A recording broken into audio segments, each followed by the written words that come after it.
Vision India Forum welcomes Mr. Anup Chetia, the founding member, the the firebrand leader from Assam, India's northeast, mainland northeast.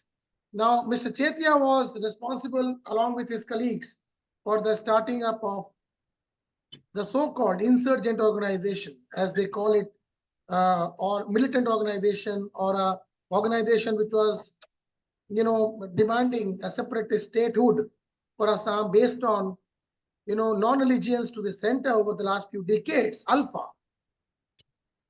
has signed a peace accord on Friday with the central government finally. This is a major crown. I mean, pearl in the crown of the current union government under Mr. Modi and the Home Minister Shri Amit Shah ji, and also the able leadership of Shri Hemanta Biswa Sharma, the current Chief Minister of Assam, who has been very much in the very good books of the current dispensation. But the issue today is around Alpha, not about the government in center. Anup ji knows the entire backdrop, the historical backdrop of this entire agitation, which started in the 70s, gaining roots in 1979 in Shivsagar, and then finally, taking shape in the early 80s through recruitments, and finally then it also got banned in the early 90s. And lots of ups and downs. They fought many battles. There were a lot of allegations, but the organization definitely, it had something which drew the people of Assam towards itself to make it as the voice of Assam during quite a few number of years. Mr. Chetia will take us to the backdrop of Alpha's foundation and also the few years, the decades of the ups and downs of Alpha. And finally, what makes, most importantly, two things: what makes it sign the peace accord now, and what is the way forward, and also throw some light upon that angle, Paresh Barua's angle, who still is not fully back. So now I request and hand it over to the firebrand leader, to the maverick leader, Mr. Anup Chetia. Thank you very much. देखिए, हम लोग पहले जो असम में जो foreigners movement हुआ था, जो all Assam student union and all Assam गण संग्राम परिषद, इट वाज स्टार्टेड इन 1979. उस टाइम पर हम लोग डेमोक्रेटिक मूवमेंट में जो फॉरेनर्स इशू था असम में, जो फॉरेनर्स लोग specially from Bangladesh, it was nearly 40 lakhs. इसके खिलाफ में हम लोग डेमोक्रेटिक मूवमेंट किया था. उस टाइम पर डेमोक्रेटिक मूवमेंट को जो गवर्नमेंट ऑफ इंडिया ने जो जैसे रेस्पेक्ट करने का जरूरी था, ये रेस्पेक्ट नहीं दिया. उस टाइम पर हम लोग सोचा था कि जो we are not getting proper respect from the government of India, proper response from the government of India to solve the foreigners issue. At that time, we are thinking to go for an arms revolution. We saw some young chaps, we gathered. Actually, it was established in 1979, some aged persons from our seniors. Later, we joined over there in United Liberation Front of Assam. तो उस time पर हम लोग का actually our activities at the very beginning we were in the democratic movement. उसका बाद में जो 81, 82 से शुरुआत किया थोड़ा सा. आफ्टर 83 जब इलेक्शन हुआ था, असेंबली इलेक्शन हुआ था, उस टाइम पर 90% Assamese people they oppose the election. तो भी गवर्नमेंट ने ये इलेक्शन उसमें किया था. उसमें उसका बाद में जो हितेश्वर शेख का गवर्नमेंट आया, कांग्रेस गवर्नमेंट आया पावर में. वो पावर आने के बाद में तो सोचा क्या एग्रीमेंट हुआ था, वो एग्रीमेंट का वजह से 1985 15 अगस्त जो एग्रीमेंट हुआ था, वो एग्रीमेंट का मुताबिक जो बेस ईयर हम लोग का डिमांड था 51, लेकिन गवर्नमेंट ऑफ इंडिया ने एग्रीमेंट किया 71, बेस ईयर 71 पर. तो इसी का वजह से क्या हुआ, जो सिटीजनशिप एक्ट अभी सारा इंडिया में 51 है, लेकिन जो सिटीजनशिप एक्ट आसाम में लागू हुआ है 71. तो इसी का वजह से हम लोग को ज्यादा सपोर्ट मिल गया असम का लोगों को, क्योंकि असम का लोगों की ये मानना ये समझ आ गया क्या, जो गवर्नमेंट ऑफ इंडिया जो डेमोक्रेटिक मूवमेंट को रेस्पेक्ट नहीं करता है, they don't want to solve the democratically, therefore we took Chetia some. जी, जस्ट स्मॉल इंटरसेप्शन, बीच बीच में थोड़ा बहुत हम लोग डिस्कस भी करेंगे। आपने बोला 79 में, as we all know, Assam Alpha movement gained momentum in 79. It started its operations in Upper Assam, right? वहां शुरू हुआ था। मेरा ये आपसे प्रश्न है, जो आपने बोला कि डेमोक्रेटिक जो बैकड्रॉप है, लेकिन जो इंदिरा गांधी ने 71 में जो बांग्लादेश लिबरेशन के लिए जो स्टेप लिया, वो जो स्टेप लिया था उसका बेसिस जो था, जो कि नेगोशिएशन यूएन और यूएस के साथ हुआ था। Kissinger came to India, Henry Kissinger आया था इंडिया में रिप्रेजेंट करने के लिए, तो डिस्कशन हुआ। इंदिरा जी का पहला पॉइंट यही था, मेन पॉइंट यही था कि 7 मिलियन रेफ्यूजीज इन इंडिया अगर पाकिस्तान वापस नहीं लेगा तो वो वार हो गया, इंडिपेंडेंस हो गया, बांग्लादेश में गवर्नमेंट बन गया मुजीबुर रहमान का। उसके बाद भी 40 लाख लोग 10 साल तक आसाम में बैठे रहे, फॉरेनर्स। नहीं, 71 में जो आया था वो तो वापस चला गया, उसमें से सोरा कुछ रह गया। उसका बाद भी इन्फिल्ट्रेशन होने का शुरू हुआ। ये पहला पकड़ गया था जब 78 में जब इलेक्शन हुआ था, उस टाइम पर मालूम हुआ असम का लोगों को कि अभी घुसपैठियों ज्यादा हो रहा है। मंगलदोई ये लोकसभा कंस्टिट्यूएंसी में जब इलेक्शन हुआ था, उस टाइम पर 1 साल के बीच में ज्यादा से ज्यादा लोग वोटर बढ़ गया। तो आसाम का लोगों को सोचना पड़ा कि 1 साल का अंदर में इतना लोग कहाँ से बढ़ गया। तो ये लोग सभी लोग घुसपैठिए है बांग्लादेश से। उस टाइम पर अभी देखिए, उस टाइम पर आसाम का जो मूवमेंट है, डेमोक्रेटिक मूवमेंट, उस टाइम पर वो गवर्नमेंट ऑफ इंडिया ने रेस्पेक्ट नहीं किया। वो लोग सोचता था कि ये आसाम का प्रॉब्लम है, तो आसाम का प्रॉब्लम को हम लोगों का क्या सोचना है, और आसाम में जो होगा होगा, हम लोग का क्या सोचना जरूरत नहीं, ये सोचा। इसी का वजह से आज देखिए इंडिया में बांग्लादेशी का घुसपैठियों का एक ज्यादा सा प्रॉब्लम हो गया। आज दिल्ली में देखिए, बॉम्बे में देखिए, बेंगलोर में देखिए, सारा इंडिया में वेस्ट बंगाल, बांग्लादेशी जो घुसपैठियों है उन लोगों का एक प्रॉब्लम हो गया अभी। उस टाइम पर अगर गवर्नमेंट ऑफ इंडिया ने अच्छा से सोचा था कि ये नेशनल इशू है फॉरेनर्स इशू का, तब अभी सारा इंडिया में ये प्रॉब्लम नहीं होने वाला था। तो इसीलिए उस टाइम पर हम लोग सोचा कि गवर्नमेंट ऑफ इंडिया ये तो असम के लिए नहीं सोचता है, असम का जो नेचुरल रिसोर्स है उसके लिए भी डेवलपमेंट के लिए कुछ काम नहीं कर रहा था। इसीलिए हम लोग सोचा कि नहीं, कुछ ना कुछ करना पड़ेगा, ये डेमोक्रेटिक वे से नहीं होगा, इसीलिए जो आर्म्स लेना पड़ेगा। इसी का वजह से हम लोग we took arms. Okay, and then 83 84 onwards, after the elections and all, Alpha started also gaining a lot of ground in terms of manpower and the armed struggle.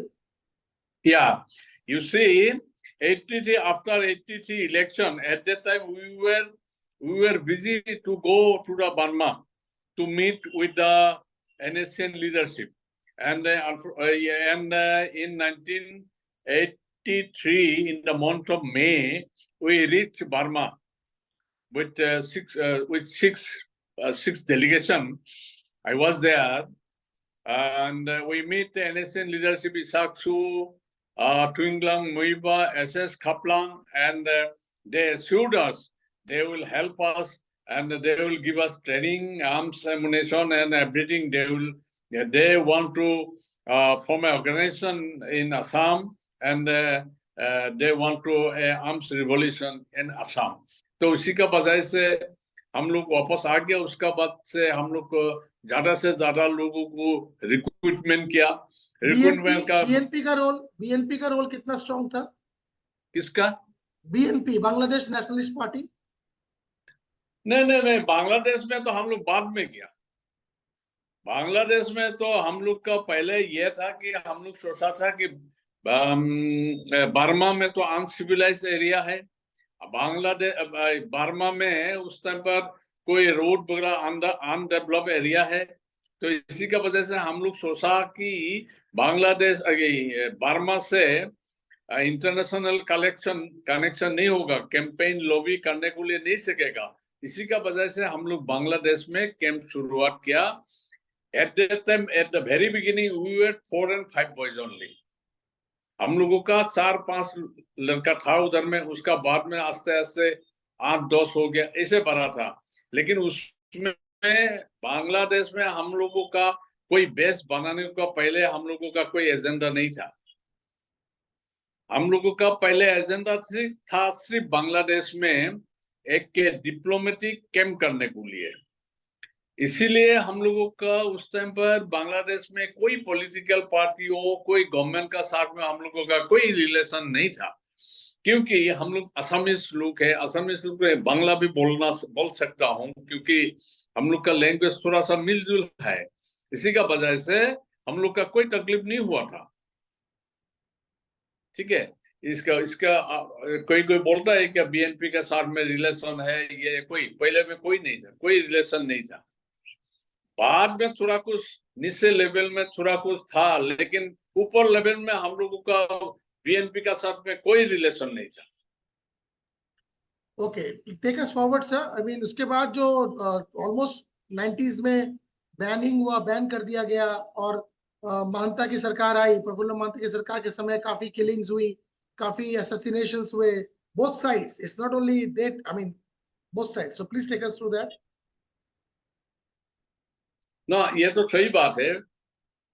तो प्रफुल्ल महंता गवर्नमेंट का टाइम पर जो 85 to 90, उस time पर ज्यादा killing नहीं हुआ था। उस टाइम पर ज्यादा एक्सटॉर्शन हुआ था, रुपया कलेक्शन हुआ था, क्योंकि वो टी गार्डन वालों को हम लोग एक प्रपोजल दिया कि टी गार्डन में पर केजी टी में हम लोग को 50 पैसा, 50 पैसा हम लोगों को टैक्स देना पड़ेगा। इसीलिए तो शुरुआत हो गया उसी से। So some multinational companies, those who have got tea gardens in Assam, especially in Albar Assam, they oppose it. They complain to the government of India. उसका बाद में ऑपरेशन बजरंग लागू हो गया। सुरेंद्र पाल किलिंग हुआ, सुरेंद्र पाल की जो किलिंग हुई वो उसी दौरान की बात है जी। सुरेंद्र पाल का जो असैसिनेशन हुआ था वो भी उसी दौरान की बात है। और उसी दौरान का बात है। सुरेंद्र सिंह का असैसिनेशन हुआ, इतना ज्यादा नहीं हुआ था। वो एक्सटॉर्शन के लिए ही सुरेंद्र पाल को असैसिनेशन किया था। टी गार्डन वाला का जो मालिक एक ही था, सुरेंद्र पाल। और उसी का बाद में जो एक्सटॉर्शन हुआ, एक्सटॉर्शन का वजह से जो एवाकुएट किया था, ये तो कोई एक टी कंपनी का, जो हिंदुस्तान लीवर कंपनी का जो टी कंपनी था, उन लोगों को स्पेशल प्लेन देकर एवाकुएट किया था। उसी का बाद में ही सिचुएशन, ऑपरेशन बजरंग आ गया, ऑपरेशन राइनो आ गया। इसी का वजह से थोड़ा सा ये सिचुएशन खराब हो गया था। उसका बाद में हम लोग 91 में डिस्कशन में चला गया था। 92 में हम लोग गवर्नमेंट ऑफ इंडिया का जो होम प्राइम मिनिस्टर उस समय पीवी नरसिंह राव जैसे भी मुलाकात हुआ था। लेकिन उस टाइम पर क्या किया, गवर्नमेंट ऑफ इंडिया ने ज्यादा से ज्यादा इंटरेस्ट दिया हम लोगों को आर्म्स सरेंडर करने के लिए। तो असम का जो पॉलिटिकल मुद्दा ये सॉल्व करने के लिए उन लोगों का कोई इंटरेस्ट नहीं था। उन लोगों का ज्यादा से ज्यादा इंटरेस्ट था जो आर्म्स सरेंडर करेगा उसको बाद में उन लोगों का घर जाने को ले देगा। नहीं, आप क्या सॉल्यूशन, ऐसे ही मकसद था। Chetia ji, what solution were you giving और what option were you providing mister Narasimha Rao and his team, or maybe before that Shri Rajiv Gandhi, what solutions were you were suggesting which they were not really complying with? ना, अभी जो राजीव गांधी तो उस time पर नहीं था। PV Narasimha Rao जब power में था उस टाइम पर हम लोग 92 पर हम लोग उनसे मुलाकात किया था। हम लोग बोला था हम लोग डिस्कशन करेगा, लेकिन गवर्नमेंट ऑफ इंडिया ने 92 में उन लोग बोला कि आर्म सरेंडर कीजिए, उसका बाद में हम लोग सोचेंगे क्या देगा क्या नहीं देगा। they were more interested for the armed surrender only. तो हम लोग सोचा कि अगर आर्म सरेंडर कर देगा उसका बाद में पॉलिटिकल डिसीजन कुछ भी नहीं होगा, इसीलिए हम लोग तो डिस्कशन से हम लोग भाग गया. We have took shelter. Some of our boys, we have took shelter in Bangladesh. Okay. And what what suggestion would you have given to Mr. Narasimha Rao, which if he had accepted, probably what we see today would have happened 30 years back? जो देखिए, जो पहले जो government of India को हम लोगों ने बोला कि जो हम लोग का जो जेल में जो ये है, प्रिजन है, बंदी है, उन लोगों को छोड़ना पड़ेगा. उन लोग छोड़ा था क्योंकि उस टाइम पर हितेश शेख का गवर्नमेंट था असम में. उन लोगों ने उसने काफी कोशिश किया था डिस्कशन करने को लिए, कुछ एग्रीमेंट करने के लिए. हम लोग भी कोशिश किया था कुछ एग्रीमेंट करने के लिए, बट गवर्नमेंट ऑफ इंडिया का मोटिव ऐसा नहीं था. गवर्नमेंट ऑफ इंडिया का मोटिव यही था कि उन लोगों का आर्म्स लेकर उन लोगों का साथ में कोई एग्रीमेंट नहीं करेगा, यही उन लोगों का मकसद था. इसी का वजह से उन लोगों का जो क्या बोलेगा, उन लोगों का जो मेंटेलिटी, उन लोगों का मेंटेलिटी, हम लोग सोचा क्या नहीं, ये मेंटेलिटी तो हम लोगों को कुछ नहीं मिलेगा, इसीलिए हम लोग जो ये छोड़ दिया. एंड दैट मींस जो ट्राइपार्टाइट था उसमें बायलैटरली आप लोग में ठीक था. Assam government and alpha had reached some kind of negotiation, but the central government was not really supporting the cause of Alpha. हाँ, और जो 92 पर वो सपोर्ट नहीं किया, इसी का वजह से तो डिस्कशन फेल हुआ. एंड इन सब में इन सब चीजों के दौरान what was the stand of the Assam chief minister, because they all represented the Congress most of the times. But right now, this present government, this is a BJP government in Central and in Assam also, they are very positive to solve the Assam problem. And we respect, thanks goes to the Honorable Prime Minister, Government of India, Narendra Modi ji, Honorable Home Minister Amit Shah ji, and Honorable Chief Minister of Assam, Dr. Himanta Biswa ji. इन तो लोगों का what was the reason, Chetia जी, ये कांग्रेस के दौरान ये क्यों नहीं जो आज जो पीस अकॉर्ड जो है, ट्राइपार्टाइट जो त्रिकोणीय जो संधि हुई है, ये संधि उस वक्त सेंट्रल गवर्नमेंट क्यों नहीं उन चीजों को, क्योंकि वो भी तो सरकार की, देश की सरकार थी, और नरसिम्हा राव को तो हम बहुत pro development, he is called the god of development for India. What made him stop? Because the state government was in your favor. So what was stopping Mr. Narasimha Rao to sign an accord with you according to your terms? देखिए, ये government का जो policy तो prime minister ही cannot, वो तो अकेला नहीं बनाता है ना. गवर्नमेंट का पॉलिसी तो आपको तो मालूम होगा गवर्नमेंट का पूरा सा कैसे बनाता है. तो उस टाइम पर भूट का भी राजनीति था इसमें, क्योंकि जो बांग्लादेश से घुसपैठियों है, इन लोगों को कांग्रेस का वोट बैंक है, आपका मालूम है. क्योंकि हम लोगों का जो मूवमेंट है, ये भी बांग्लादेशियों का जो इलीगल एंट्री है, इलीगल इमिग्रेशन है, इन लोगों का खिलाफ था. तो कांग्रेस ने सोचा था कि इन लोगों का जो वोट बैंक है ये खत्म हो जाएगा, ये इसीलिए वो लोग बोलता था. लेकिन मैंने ये जो प्रॉब्लम ये सॉल्व करने के लिए इतना सा ज्यादा इंटरेस्ट नहीं था. लेकिन अभी जो बीजेपी गवर्नमेंट है, इन लोगों का वोट बैंक जो बांग्लादेशी से घुसपैठियों है, इन लोगों के लिए उन लोगों का वोट बैंक में डिपेंड नहीं करता है. यही का मेन इशू है कि कांग्रेस और बीजेपी का बीच में फर्क यही है। अगर हम लोग भी सोचा था कि ये बीजेपी गवर्नमेंट का टाइम पर अगर एग्रीमेंट नहीं होगा तो दूसरा गवर्नमेंट, कांग्रेस गवर्नमेंट आने से असम का प्रॉब्लम कभी भी सॉल्व नहीं होगा, हम लोग का मुद्दा सॉल्व नहीं होगा, ये हम लोग का भी सोचा था। अब जो peace accord sign, what are the broad contours of the peace accord जो साइन हुआ है आपके असम गवर्नमेंट के और केंद्र सरकार के बीच में? तो ये जो फाइनली जो अकॉर्ड साइन हुआ, इसके मेजर पॉइंट्स ऑफ एग्रीमेंट क्या है? देखिए, हम लोग जो मुद्दा अलग दूसरा सा मुद्दा उठाया था, कॉन्स्टिट्यूशनल सेफगार्ड के लिए हम लोग 88% सीट रिजर्वेशन में असेंबली एंड पार्लियामेंट में सीट रिजर्वेशन हम लोग मांगा था, लेकिन ये तो एग्री नहीं हुआ गवर्नमेंट ऑफ इंडिया ने। लास्ट में हम लोग सोचा कि जो डिलिमिटेशन हुआ था असम में, गवर्नमेंट ऑफ इंडिया ने हम लोगों को बोला कि असम में जो डिलिमिटेशन होगा ये आप लोग सपोर्ट कीजिए, लेकिन हम लोग बोला कि नहीं, पहले आप लोग डिलिमिटेशन कीजिए, उसका बाद में हम लोग देखेंगे।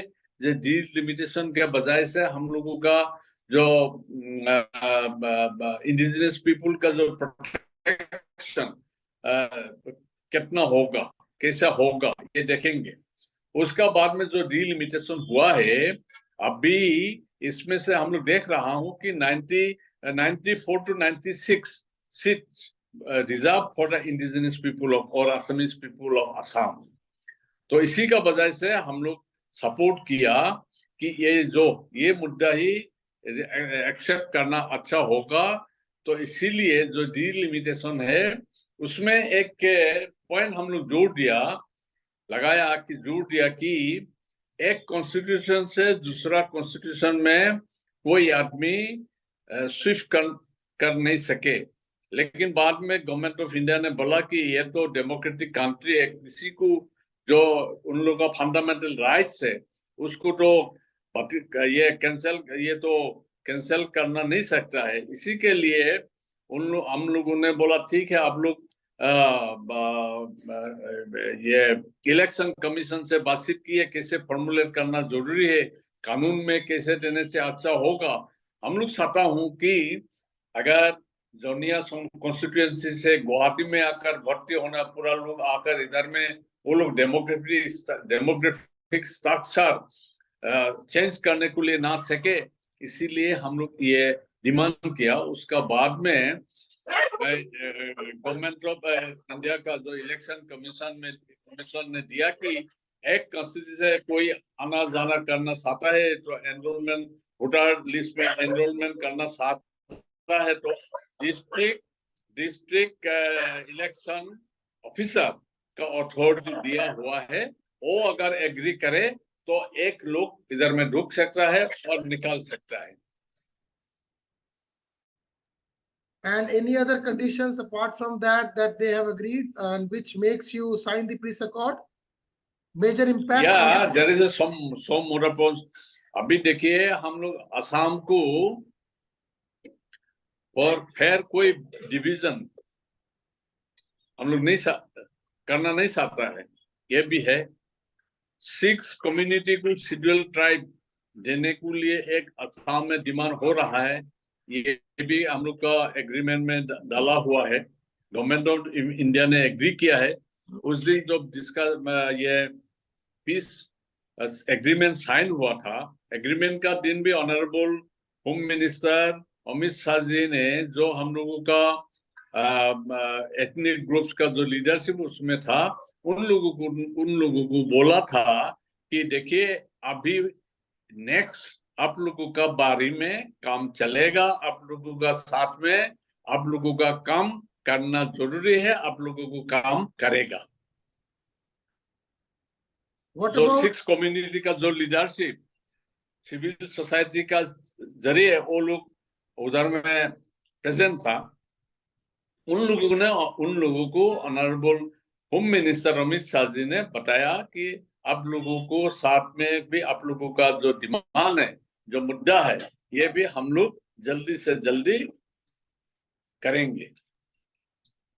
सीएए का क्या इम्पैक्ट हुआ है और क्या इम्पैक्ट होगा आने वाले समय में? सीएए के बारे में भी हम लोग उठाया था, लेकिन ये एनआरसी के बारे में भी हम लोग डिस्कस किया था, लेकिन ये दोनों सब्जेक्ट सब जुडिस है सुप्रीम कोर्ट पर, आपको तो पता है, तो इसी का वजह से इसके बारे में कोई डिसीजन में नहीं आया, क्योंकि ये दो मुद्दा अभी सब जुडिस है।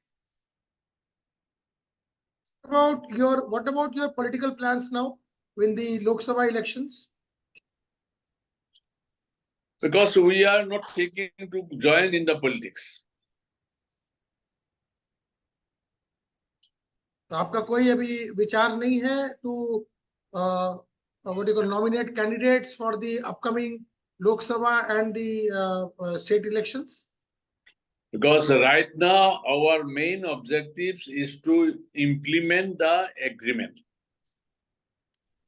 And to implement the agreement, what are the major activities we can foresee in the next 6 months, 1 year? Because some discussion is going on among ourselves, and we have discussed some regarding the implementation. Some intellectual persons also here, those who are experts here in Assam, and I think most probably within very short days, within this next week, we'll submit a list to the government of Assam that ये मुद्दा जल्दी से करना जरूरी है। हमें जल्दी से जल्दी हम लोग करना चाहता हूँ। सॉरी, मणिपुर का बारे में आपका कुछ कहना है? मणिपुर में जो हो रहा है, मणिपुर के बारे में क्या बोलेंगे? मणिपुर तो अभी हमारा तो ये तो मोबाइल का बैटरी लो हो गया। ओके, सो मिस्टर चेतिया, आपने जो हमारे साथ 40-30 मिनट्स का समय गुजारा, एक बेसिकली देश के सामने ये छवि गई कि अल्फा अब प्रोग्रेसिवली नॉन पॉलिटिकली इस देश के साथ जुड़ के आगे बढ़ना चाहता है। एम आई राइट? सही बात। और उसके सही लिए बात। असम के लोगों को जितना बेनिफिट हो सके, खास करके जब भाजपा की सरकार अब वोट बैंक की राजनीति से आगे बढ़कर देश की राजनीति को ही सिर्फ सर्वप्रथम समझ के आगे बढ़ रही है, इसका ये बहुत बड़ा हमारे सामने उदाहरण है कि असम का ULFA peace accord. Thank you so much Anup Chetia. Wish you a very long, healthy and successful career in life, and I hope all the kind of whatever black marks or whatever question marks are there on the genesis, on the growth story, and on the kind of wrongs or whatever have been done during the last 4 decades by or because of Alpha, they become a thing of the past. Though only the future will tell us as to how this entire beautiful story will unfold. I'm sure with a stable government, if it comes to power again, Alpha, in case, last question, अगर कांग्रेस की सरकार केंद्र में बन जाए तब क्या होगा? तो जो एग्रीमेंट है ना, ये तो हमारा ये होगा हाफ, जो अभी एग्रीमेंट का जो इम्प्लीमेंटेशन होने वाला है बीजेपी के तरफ, और थप जाएगा। Thank you mister Chetia. जय हिंद, नमस्कार। नमस्कार, थैंक यू।